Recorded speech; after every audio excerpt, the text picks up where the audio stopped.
Hello everyone, this is coming to you from Glyn and My Lounge, and before the video is going to properly start, which will be taking you to London, I just wanted to give a little introduction because where we're going in London is a place called Southwark.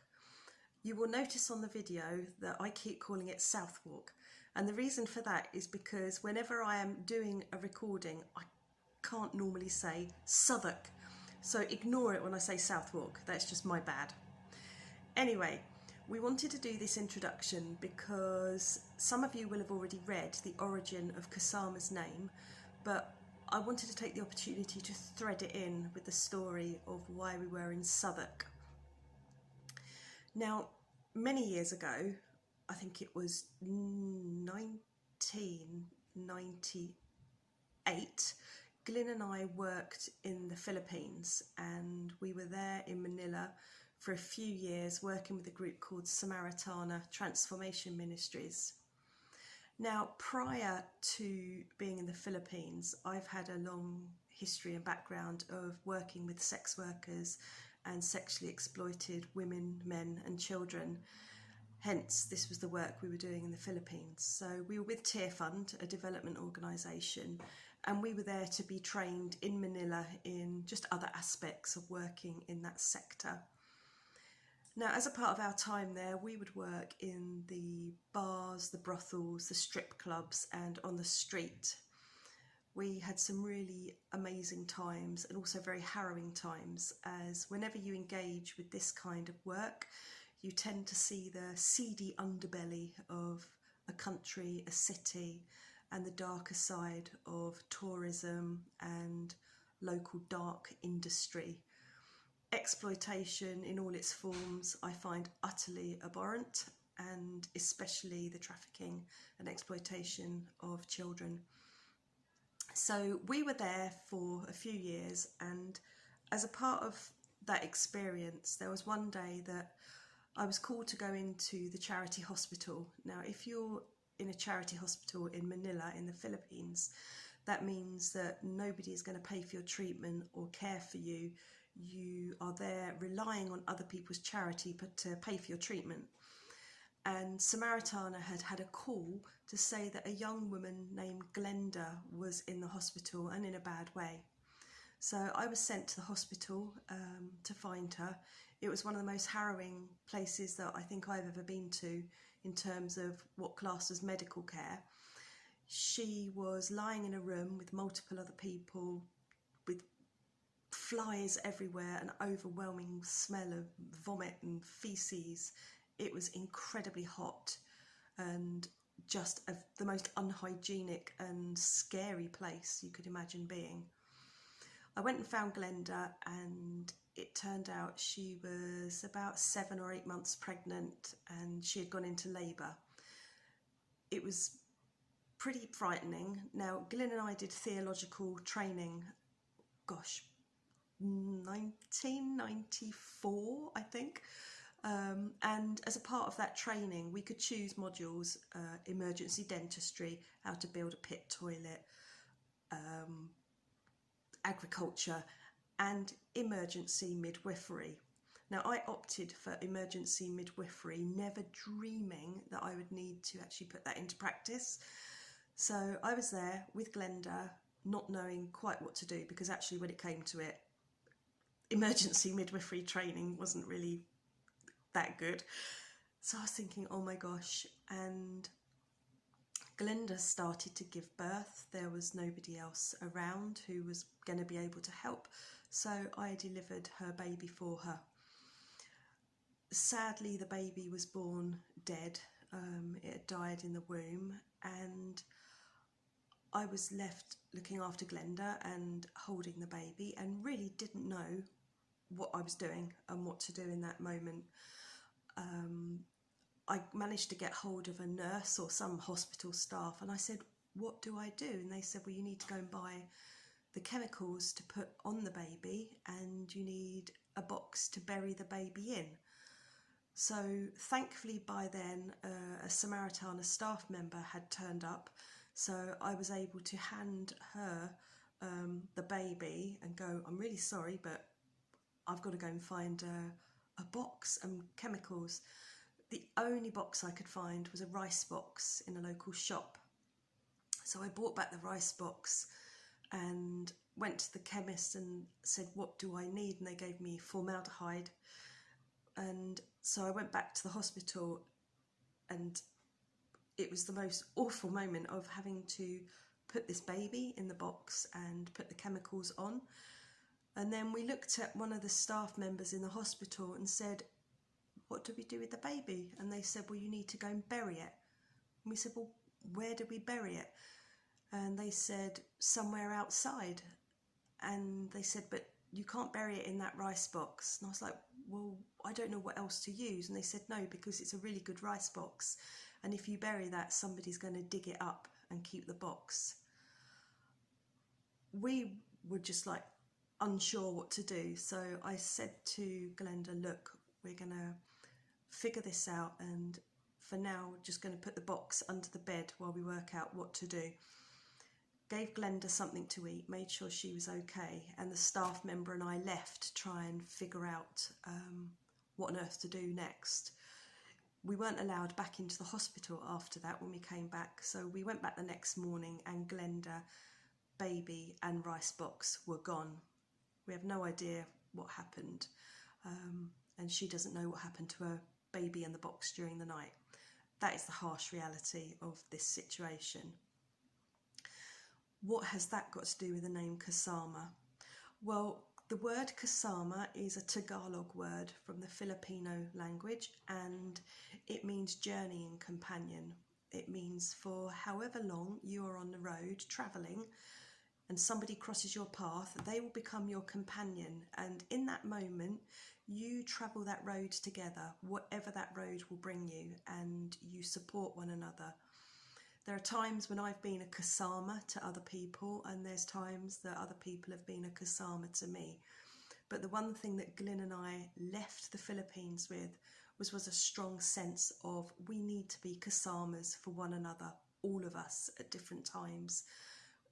A kasama will break down barriers and prejudice and dividing lines in order to journey next to somebody, despite the odds, despite the differences. It's an agreement of care and support and interest.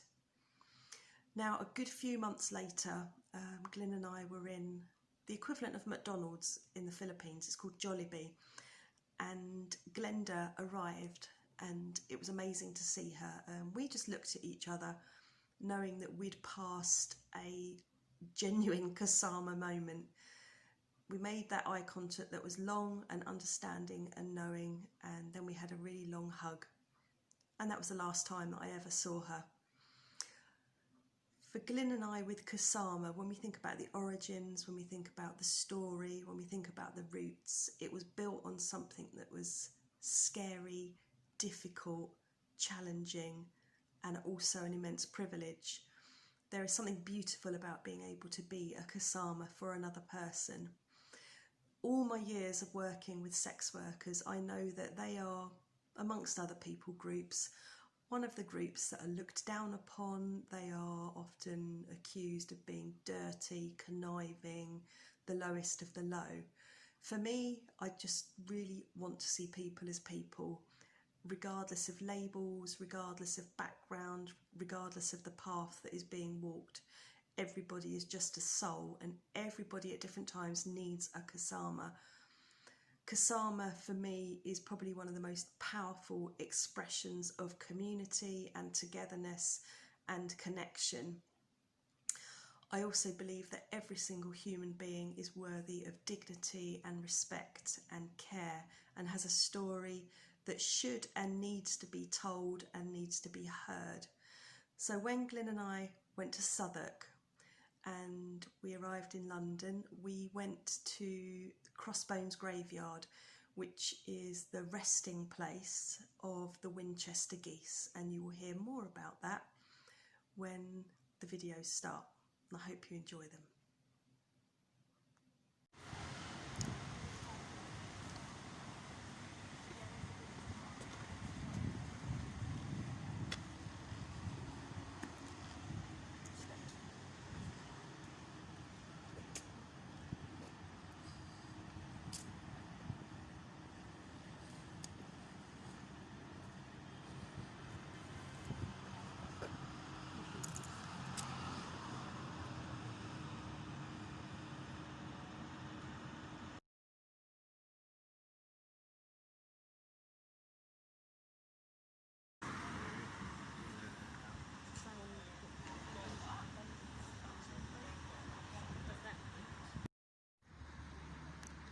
So the other side of this wall is Crossbones graveyard, and you might not be able to read it, but it says beyond this panel is the site of a post-medieval burial ground estimated to hold the mortal remains of 15,000 women, children and men who lived, worked and died in what was once an impoverished and notoriously lawless part of London.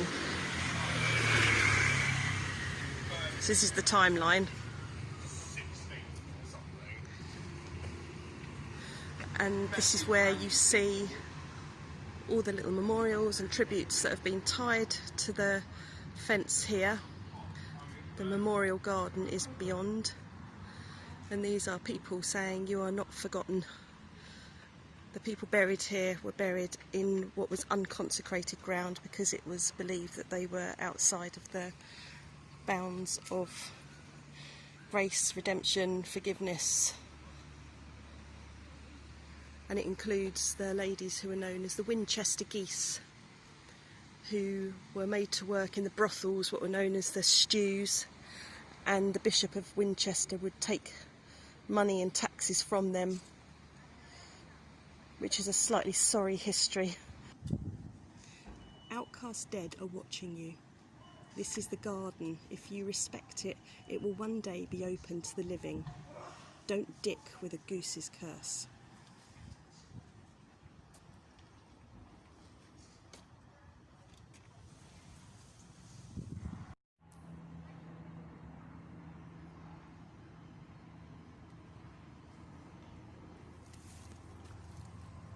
For I am the mistress of Southwark, and the daughter of eternity, and in me the broken man shall be made whole.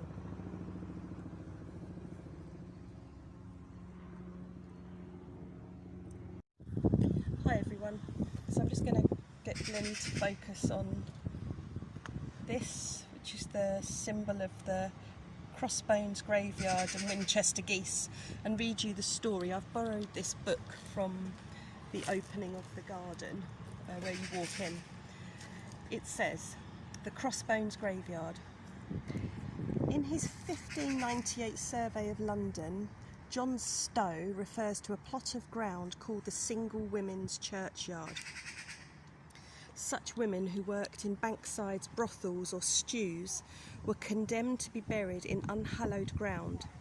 Yet for 500 years in this part of South London, their profession was licensed and regulated by the church. Let's let that sink in for a minute. From the 12th to the 17th century, the Bishop of Winchester was effectively the feudal lord of the manor. His London residence, Winchester Palace, stood between the church, now Southwark Cathedral, and the Clink Prison. The remains of this building can still be seen in nearby Clink Street. Many activities that were forbidden within the city walls were permitted and regulated here within the liberty of the Clink. By Shakespeare's time, this stretch of the Bankside was established as London's pleasure quarter, with theatres, bear pits, taverns and brothels. The stews, licensed by the bishop under ordinances dating from 1161 and signed by Thomas Becket. In life, the women of the stews enjoyed a measure of protection from their bishop and also became known as the Winchester Geese. In death, if John Stow is to be believed, they were denied even Christian burial. A local tradition going back to the early 19th century identifies this single women's churchyard with the St Saviour's burial ground, popularly known as Crossbones. In Victorian times, Red Cross Street, now Red Cross Way, was an overcrowded, cholera-infested slum and a notorious criminal rookery where policemen feared to tread. Crossbones was the final resting place for street prostitutes and paupers, along with the working poor. It was also the haunt of body snatchers seeking specimens for anatomy classes at the nearby Guy's Hospital. In the 19th century, 2 charity schools for boys and girls were built on the south end of the graveyard, restricting the space for burials. Following petitions from a Mrs. Gwilt, reports by the Board of Health and finally an order from Lord Palmerston, Crossbones was closed in 1853 on the grounds that it was completely overcharged with dead and that further burials would be inconsistent with a due regard for the public health and public decency. In 1883, it was sold as a building site, prompting Lord Brabazon to campaign to save this ground from such desecration and to retain it as an open space for the use and enjoyment of the people. The sale of the site was declared null and void under the disused burial grounds. During the 20th century, it was briefly used as a fairground and as a timber yard with sheds and light industrial workshops. Then in the 1990s, London Underground built an electricity substation for the Jubilee Line extension. Museum of London archaeologists conducted a partial excavation, removing some 148 skeletons. By their own estimate, these represented less than 1% of the total number of burials that were made at this site. Some were exhibited at the museum's 1998 London Bodies exhibition, including a young woman's syphilitic skull with multiple erosive lesions from Red Cross Way, Southwark, 18th century. Subsequent forensic tests revealed that the woman was 4'7" tall and aged 16, and that the disease was already well advanced. It is estimated that more than 60% of the 15,000 people buried at Crossbones were children.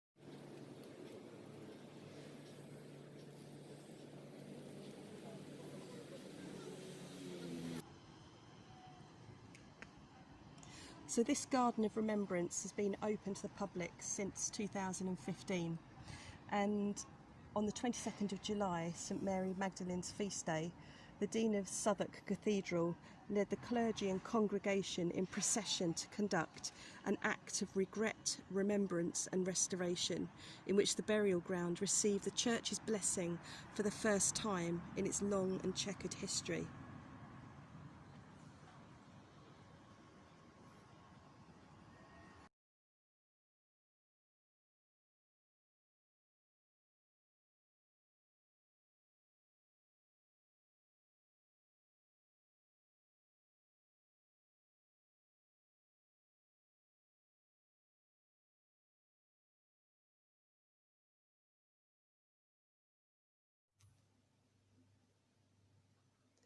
So you've heard the story of the Winchester geese and the origins of kasama, how it all came into being. And here we sit all these years later from all of these stories with kasama as a community of people who we hope are sharing a heart of journeying alongside one another. And Glyn and I would want to say to you, each and every one of you, you are welcome. Your story is welcome, and we really hope that you will find kasama a place that is non-judgmental, open to everybody, and a place of encouragement and authenticity. That is our heart. We believe in journeying alongside one another. We believe that there is beauty in diversity, that we can learn from one another, grow with one another, encourage one another, and just share this journey of life together. God bless you, and welcome again to kasama if you're new, and keep on journeying with us if you've been on the road for a while.